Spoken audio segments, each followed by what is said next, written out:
हे viewers, आज जो हम लोग पढ़ने जा रहे हैं वो है नोड जेएस। ओके, तो आप लोगों ने इसके पहले जावास्क्रिप्ट कभी ना कभी पढ़ा होगा और जावास्क्रिप्ट का कोई ना कोई कोड आप लोगों ने कभी ना कभी रन करवाया हो। तो जब आप लोगों ने जावास्क्रिप्ट का कोड रन करवाया होगा तो आप लोग को पता है कि ये सिर्फ और सिर्फ किसी ब्राउजर के ऊपर रन कर सकता है। जैसे या वो ब्राउजर क्रोम हो सकता है, फायरफॉक्स हो सकता है, हम लोग के अकॉर्डिंग जैसे जो को कुछ भी हम लोग यूज करना चाहे वो सब कुछ हो सकता है। ओके, तो लेकिन वो कोई ना कोई ब्राउज़र ही होगा। ब्राउज़र के अलावा और हम लोग कहीं भी मतलब ब्राउज़र के कंसोल के अलावा हम लोग कहीं भी जावास्क्रिप्ट को रन नहीं करवा सकते थे। तो हम लोग का जो Node.js है ना, वो एक्चुअली एक जावास्क्रिप्ट रन टाइम एनवायरनमेंट ही है। ये क्या करता है, ये जितना भी मेरा जावास्क्रिप्ट का कोड है, उसको एक तरीके से हम लोग इसके ऊपर रन ही करवा रहे होते हैं। ओके, और पहले के जनरेशन में जैसे पहले होता था 2009 के पहले, क्योंकि ये टेक्नोलॉजी 2009 में आया था। तो उसके बाद ये बहुत पॉपुलर हो गया। ओके, लेकिन 2009 के पहले जब हम लोग को बैकएंड करना होता था, तो हम लोग को पाइथन सीखना होता था। पाइथन सीखने के बाद हम लोग फिर कोड को इम्प्लीमेंट करते थे। तो इस तरीके से बैकएंड इम्प्लीमेंट करना बहुत ज़्यादा हेक्टिक रहता था। ठीक है? हम लोग को न्यू लैंग्वेज को सीखना पड़ता था। पर यहाँ पे तो मैंने फ्रंट एंड में ही जावास्क्रिप्ट सीख लिया, नाउ हम लोग इसी को लेकर के आगे बढ़ रहे हैं। ठीक है? तो ये क्या है? ये एक ये सर्वर साइड प्रोग्रामिंग है। यानी कि जब आप लोगों को यूज़र एंड सर्वर का कॉन्सेप्ट तो पता ही होगा कि जो मेरा यूज़र है, वो एक रिक्वेस्ट सेंड करता है जो मेरे सर्वर के पास जाता है। और वो जो सर्वर है उस रिक्वेस्ट को एक्सेप्ट करता है और एक्सेप्ट करने के बाद उसके अकॉर्डिंग यूजर को रिस्पॉन्स सेंड करता है। तो हम लोग इस बार क्या करेंगे, एक्सेप्ट और रिस्पॉन्स सेंड करने वाला काम यानी सर्वर के साइड वाला काम इस बार हम लोग इम्प्लीमेंट कर रहे होंगे। फॉर एग्जाम्पल, मैंने जैसे ही यहाँ पे गूगल खोला और यहाँ पर लिख करके मैंने कुछ भी सर्च किया, ठीक है, ऐसे करके मैंने कुछ भी सर्च कर दिया, ठीक है, यहाँ पर मुझे कुछ भी आ गया जिससे पता नहीं किसी स्कूल का फीस स्ट्रक्चर वगैरह ये सब कुछ आ गया।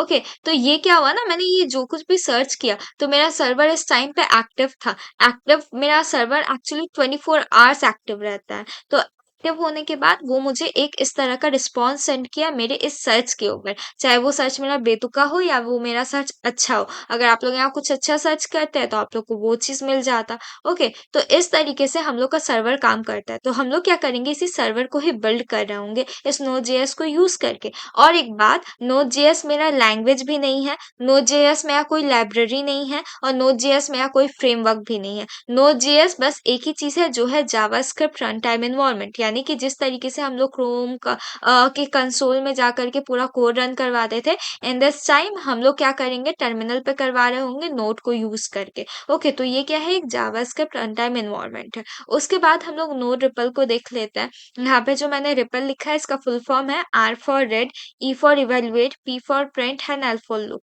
यही ये चारों काम जब आप लोग जावास्क्रिप्ट पढ़े होंगे तो ये चारों काम आप लोगों ने उस टाइम जावास्क्रिप्ट में भी देखा होगा कि किस तरीके से करते हैं। ओके, तो आइए चलिए हम लोग सबसे पहले अपने टर्मिनल को ओपन कर लेते हैं।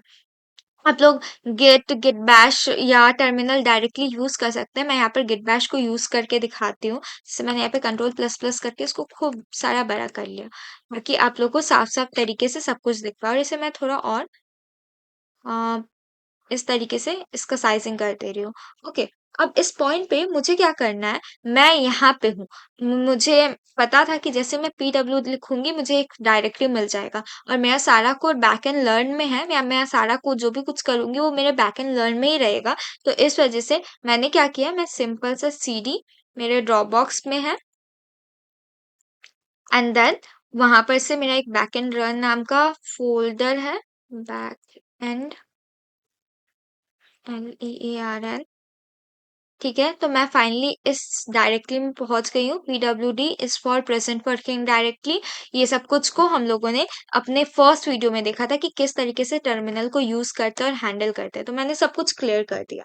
अब मैं यहाँ पर, जैसे मैं यहाँ पर अपने टर्मिनल में हूँ। ओके, अब मैं यहाँ पर क्या करूंगी ना, यहाँ पर जस्ट मुझे एक चीज लिखना है, वो है नोट।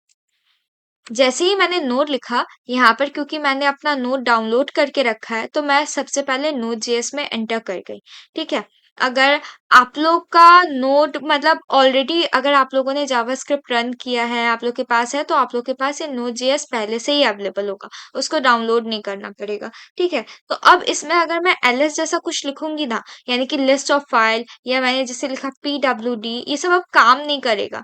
ये सब अब काम नहीं करेगा। अब इसके अंदर सिर्फ और सिर्फ एक ही चीज काम करेगा, मेरे नोट का जो भी कमांड है वो अब इसके अंदर काम करेगा। कौन कौन सा कमांड, अगर मैं डॉट हेल्प लिखूं तो डॉट हेल्प लिखते हैं यहाँ पर मुझे काफी सारे कमांड्स के नाम आ जाएंगे कि मैंने डॉट क्लियर लिखा तो सब कुछ क्लियर हो जाएगा, डॉट एग्जिट लिखा तो सब कुछ एग्जिट हो जाएगा। इस तरीके से मैंने जो कुछ भी लिखा वो सब कुछ हो जाएगा। लेकिन और कुछ कमांड, जैसे मैं सिंपल सिंपल चीज दिखाऊं, जैसे 1+2 दिखाऊं तो 3, ये मेरा किसका कमांड है? ये टर्मिनल में ऐसे लिखने पे नहीं होता है, ये मेरे नोट का कमांड था, मैंने लिखा हो गया।